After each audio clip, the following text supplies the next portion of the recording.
it's David and welcome back to the shed. Now, last time I was getting the bobber ready to put on the road and I did that. I took it out for quite a good test run around the local roads and it went really well. Really happy with the bike, really happy with the build in its current form. Some tweaks to make, of course, but nothing really of an issue. So I then took it for a blast down the motorway, and that's where I found I had a couple of problems which I'm going to need to fix. One very simple, one simple but just needs a little bit more work. Now, before I even got it out the garden, or shortly after I got it out the garden, I realised that the rear license plate mounting was going to be an issue. I thought it was because I bent it getting the bike out the garden. It's a pain in the ass when you are trying to push the bike backwards and forwards. You tend to hit your leg on it, so it's going to have to move, but it's a minor niggle, so it'll stay for now, and when I figure out where and how to put it somewhere else, that's what I'll do. I know where it's going to go, but it's just a bit of a faff building the brackets to put it there. Anyway, that's not the problem. Problem is, let's go and sort this out.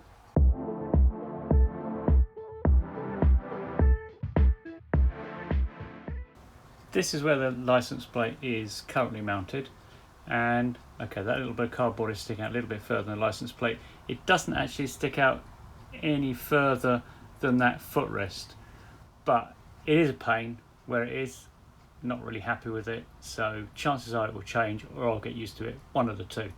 But first problem that I encountered after the run down the motorway, you can see here, is that the lens for the indicator fell off, which is a bit annoying because they're quite an expensive unit. I obviously didn't tighten it up. I mean, entirely my own fault, because I've had that apart to shorten that thread there, so clearly I didn't tighten it up. Fortunately, I do have a spare one of these because, as I say, they are quite expensive, so that's an easy fix. Well, let's try this again.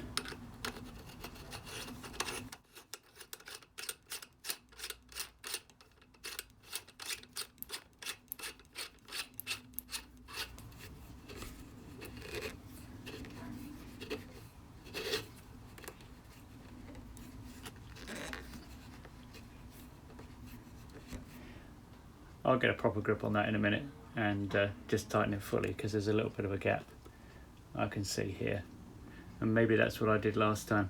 Worst case, I'll just get a little bit of thread lock on there, not very much because I do need to be able to take it off to change the bulb, but enough to stop it falling off. So here's the second problem. Notice anything missing? What I found when I got there was this hanging down here, tucked down here from its connectors. Fortunately, with these waterproof connectors on, it's a really good strong connection to the wire in there, so it didn't fall off. But yeah, now why did it fall off? Now, I don't know if you can see that, but it's a little honeycomb looking. It's porous, and that's your problem. At the time I made up this bracket, I was having trouble with the welder, and it was producing these sort of porous welds, which is what you get if there's no gas, not enough gas.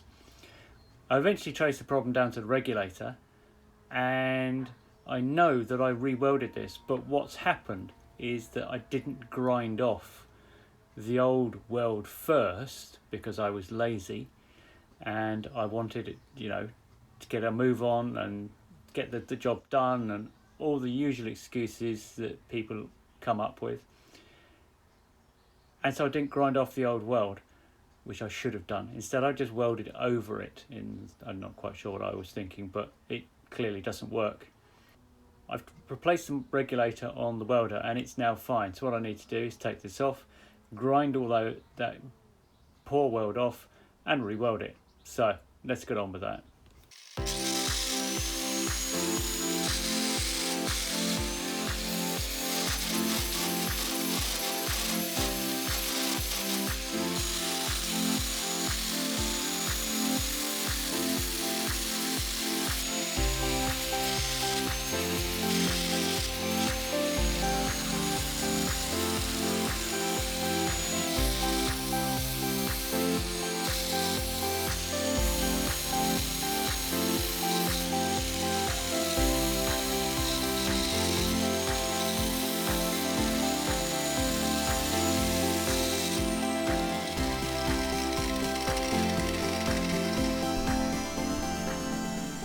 So the bracket is now jigged up, ready for welding.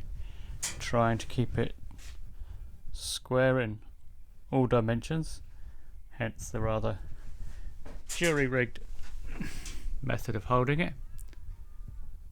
And let's see if we can actually weld this again without it going porous.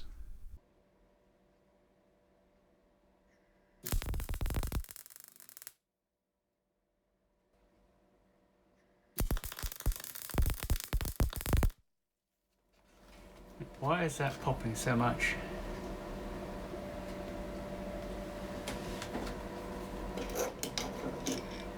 For us, maybe?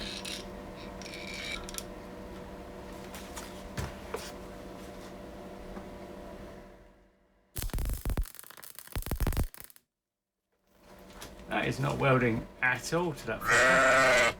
Why is that not welding?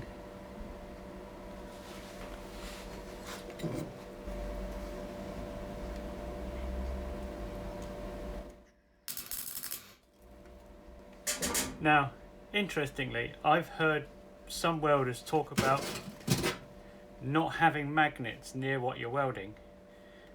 There was an awful lot of splatter going on there. The weld at the back that I did first, I thought, okay, maybe it's the earth connection, hence I've moved the clamp for the second weld. And that just did not want to weld at all. Now I took the magnet off and I made a second attempt, just very lightly, just in there. No problem, welded perfectly fine. That it didn't want to attach. So it looks like it might well be true that those magnets aren't a good idea, and I've tried to stay away from them too, but I just needed something to hold this in place.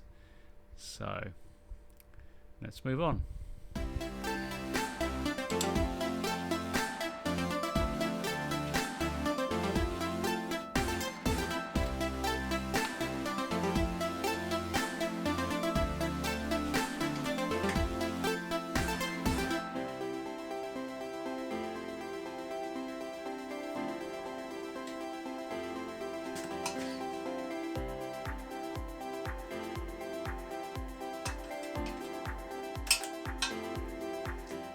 Okay, that wasn't tacked on well enough. Back to the grinder.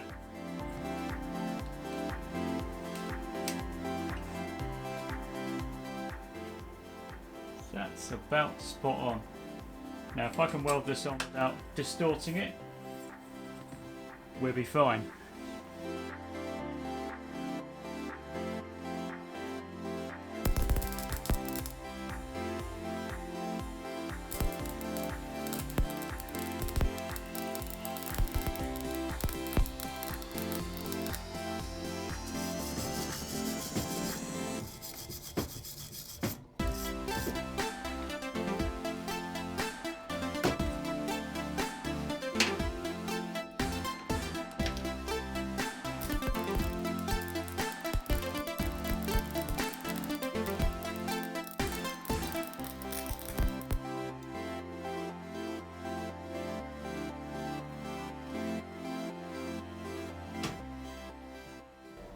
Not the best welds perhaps, but they'll do for the initial tacks. So I need to test again and check how well it fits and then weld it up properly.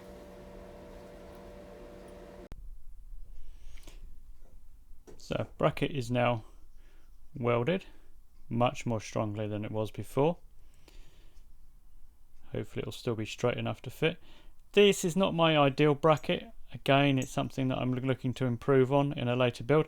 I know what I want, I'm just not quite sure how to make it.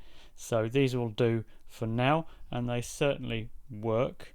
The finish isn't fantastic, but again, I'm viewing these as a temporary bracket, so I'm not willing to put the work needed. I mean, I could fill this gap, for example, here, and weld it and so forth.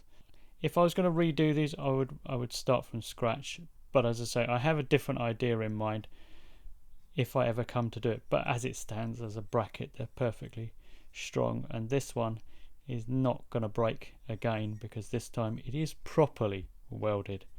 So let's get some paint on it, and then once that's dry we can put it back on the bike, and the bike can go back on the road.